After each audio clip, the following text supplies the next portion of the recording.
Owner பையனுக்கு birthday சொல்லிட்டு gift வாங்க பாடியில் இருக்கிற சரணா ஸ்டோருக்கு போனேன். அங்கே பார்த்தா ஆப்போசிட்டில் புதுசாக போத்தீஸ் வந்து கிராண்ட் ஓப்பனிங் பண்ணியிருக்காங்க.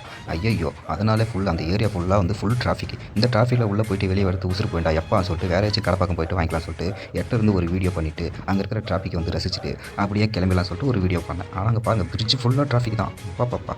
ஸோ வேறு எங்கேயாச்சும் ஷாப்பில் போயிட்டு ஒரு நல்ல கிஃப்ட் வாங்கலாம் சொல்லிட்டு போகிறேன். அங்கே போயிட்டு நல்ல கிஃப்ட் வாங்கிட்டு போகலான்னு நினைக்கிறேன். பார்க்கலாம்.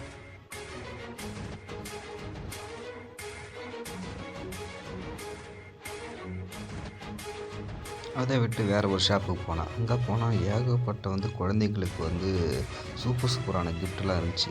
ஸோ அப்படியே ஒரு விசிட்டை போட்டுட்டு அப்படியே அங்கே இங்கேயும் சுற்றிட்டு லைட்டாக ஒரு பொண்ணை ஒரு ஸ்ட்ரைட் அடிச்சுட்டு அப்படியே அங்கே ஒரு டெடி பேர்லாம் இருந்துச்சு. அந்த ஒரு டெடி பேர் ஒன்று எடுத்தேன். அதை பாருங்களா, ஐயோ அந்த பொண்ணுகிட்ட டெடி பேர் சூப்பராக இருக்குல்ல. இந்த டெடி பேர் வந்து வாங்கினேன், நல்லா இருந்துச்சு.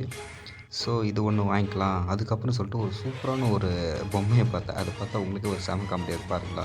நம்ம தலைவர் சிங்சானை வச்சு ஒரு காமெடியாக ஒரு பொம்மை பண்ணியிருக்காங்க. அது போகும்போது பேக் சைடில் பாருங்களா, ஒரு டிஃப்ரெண்ட்டான ஒரு ஆக்ஷனாக இருக்குது. ஸோ அதை பார்த்துட்டு கொஞ்சம் அழகாக ரசிச்சுட்டு இருந்தேன், வச்சு விளையாடிக்கிட்டு ஜாலியாக இப்படி இப்படி திருப்பிட்டு இருந்தேன். அப்புறம் அதை வாங்கிட்டு வீட்டு பக்கம் வந்துவிட்டேன். என்ன இது?